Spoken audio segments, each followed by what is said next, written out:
A Dylan Story et aujourd'hui je vais vous parler de Désigné coupable.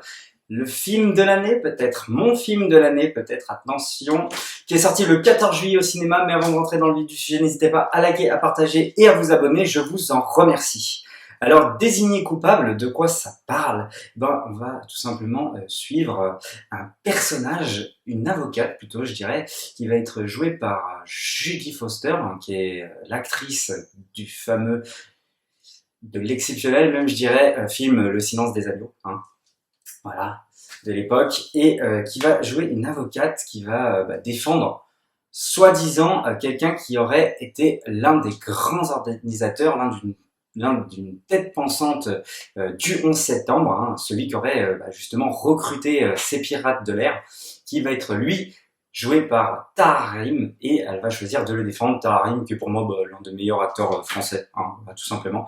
D'ailleurs, regardez la série Netflix Le Serpent, et regardez surtout mon préféré film français avec lui, puis mon préféré film français tout court, Un prophète de Jacques Audiard, qui est juste exceptionnel. Voilà, et ça y est, là, Tahar Rahim, il est en train d'exploser justement avec Le Serpent, etc. Désigné coupable. Voilà, là, je pense qu'il va commencer à avoir une carrière internationale. En plus, il a un petit accent anglais plutôt sympa, donc je pense que lui, il va monter là, petit à petit, dans les échelons, et franchement, j'aimerais énormément. Et il y a qui d'autre d'ailleurs? Il y a cette fameuse actrice que j'aime pas trop, voilà, Shailene Woodley, qui est l'actrice, il me semble, de Divergente, que j'avais détestée, et je trouve que c'est pas une actrice incroyable. Et c'est celle qui joue dans Big Little Lies, par contre là, qui est une excellente série.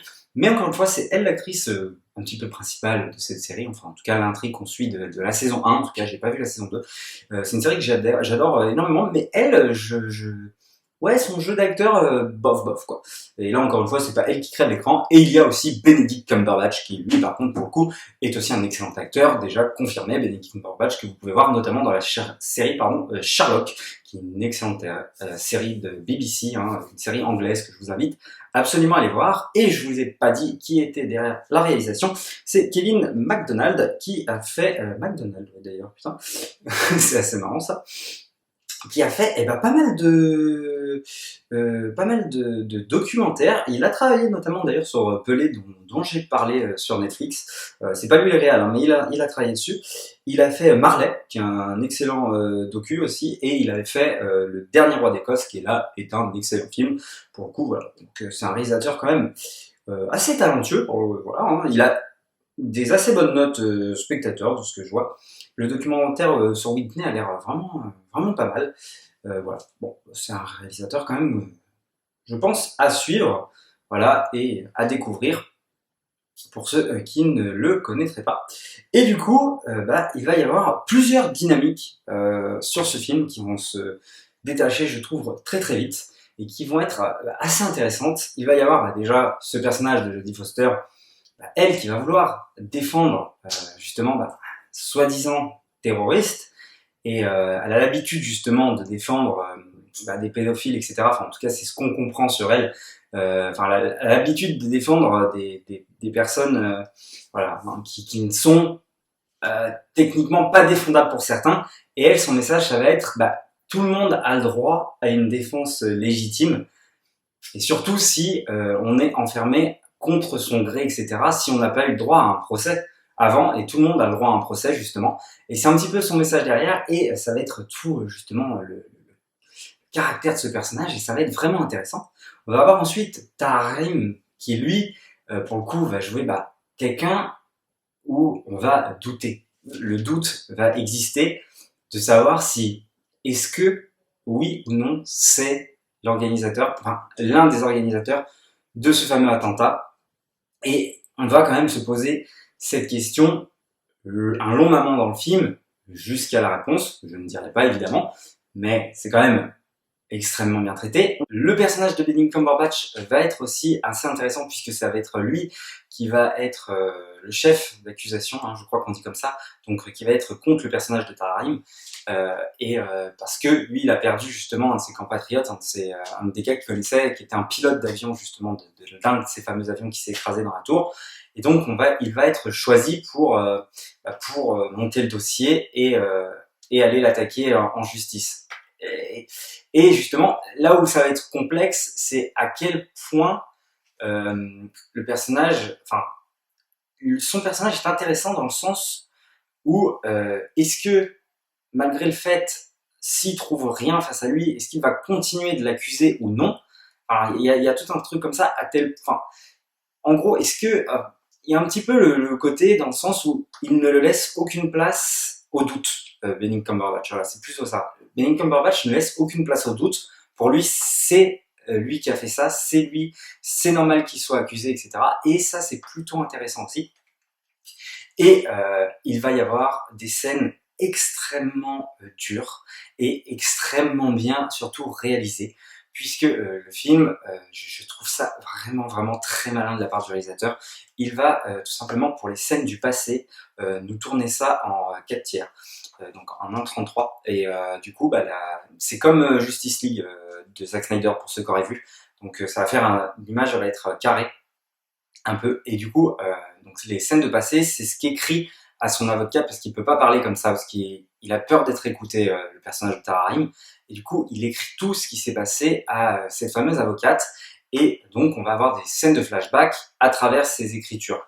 Et ce qui est intéressant, c'est comme il est enfermé justement dans cette fameuse prison-là, et il va tout simplement, hop, couper les côtés, hein, donc tourner en 4 tiers, et du coup, enfin en format 4 tiers, et du coup, on va avoir cette sensation de, voilà, d'être à l'étroit, d'être très enfermé, voilà, et je pense que c'est ce qu'il a voulu faire ressentir, et je trouve ça très très très malin. Franchement, je trouve ça très malin, parce que je sens notre personnage à l'étroit, je sens que, voilà, on sent cette sensation d'enfermement. Je sais pas si c'est ce qu'il a voulu dire, mais en tout cas, moi, c'est ce que j'ai ressenti, et on sent notre personnage, voilà, comme pris dans une boîte avec, il peut pas sortir quoi malgré tout, et il peut rien faire.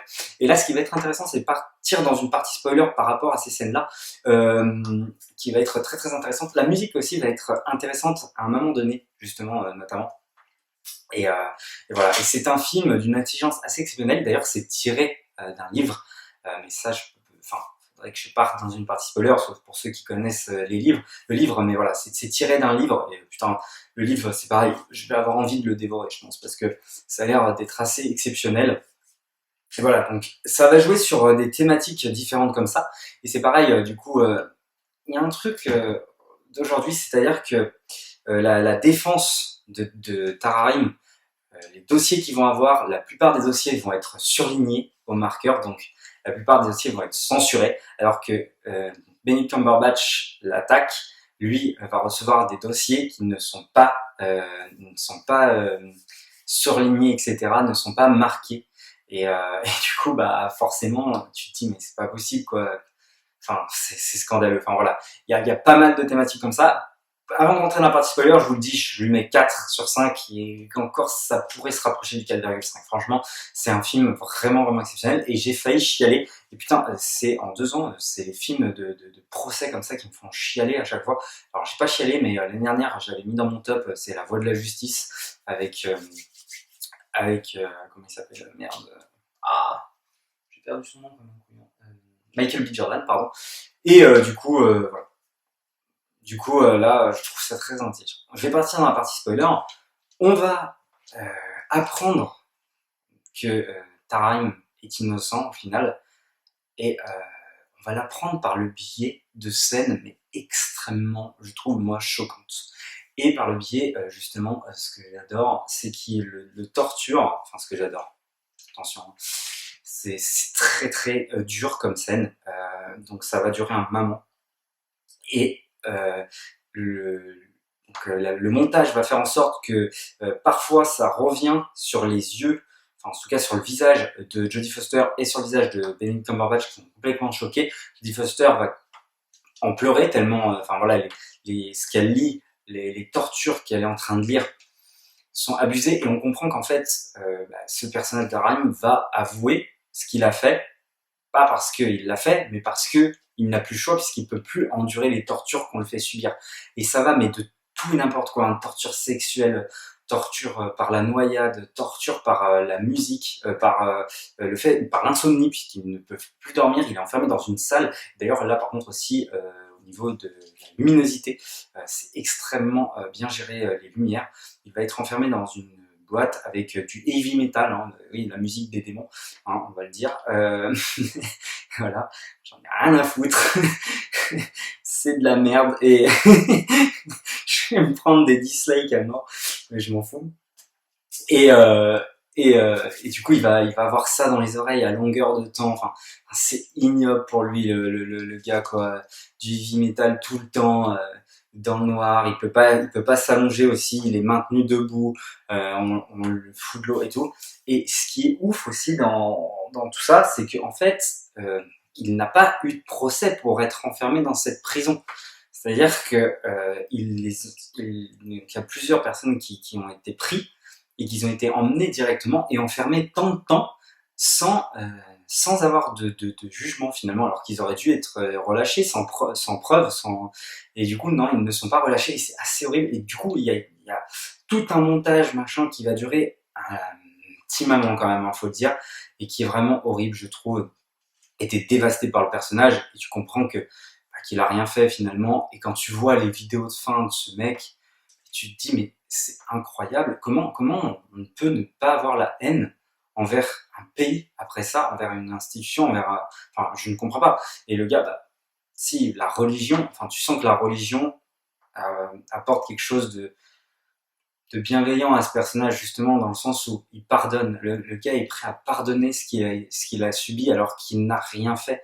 Et ça, c'est puissant, quoi. Et ces scènes sont puissantes et ça te donne envie vraiment de chialer, quoi. Moi, c'est ce que j'ai ressenti. Je sais pas si vous, c'est le cas, mais franchement, tu te dis, voilà, et t'as vraiment envie de découvrir ce bouquin après, justement. Le pire, c'est que du coup, pour la partie spoiler, le mec a gagné son procès, donc 7 ans. D'ailleurs, cette scène de procès aussi, c'est exceptionnel parce qu'il peut pas se pointer là-bas au procès. Il est à distance avec une caméra. Enfin, il croit pas qu'il a le droit, enfin, au bout de 7 ans, ça y est, de parler, de dire ce qu'il a sur le cœur et tout. Enfin, depuis le début, il veut un procès équitable et depuis 7 ans, il y croit. Et c'est horrible. Enfin, c'est assez horrible. Et du coup, il va avoir le droit à ce procès et il va gagner, sauf qu'il va rester 7 ans de plus enfermé, quoi. Mais tu te dis, mais c'est pas possible de pas avoir la haine après ça. Bah non, le mec n'a pas la haine. D'ailleurs, après, alors il y a des vraies vidéos, du coup, avec les vrais personnages, hein, donc avec cette fameuse avocate, avec lui, etc., qui sont vraiment intéressantes. D'ailleurs, ils se sont revus, ils se sont écrits régulièrement. Lui, pour remercier l'avocate et tout, il lui a offert des bijoux, etc. C'est assez prenant, c'est assez prenant. Et il a fait un livre, du coup, qui est sorti dans le monde.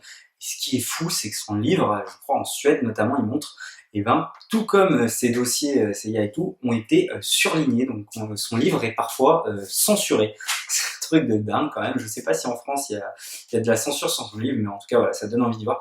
Et non, c'est un grand film par un réalisateur franchement qui est assez fou, notamment par cette idée justement de filmer en 4 tiers à ces moments-là, ces scènes de passé où il est enfermé, où on sent qu'il est à l'étroit et qu'il subit le personnage, et franchement c'est bien trouvé, franchement je trouve ça foufou.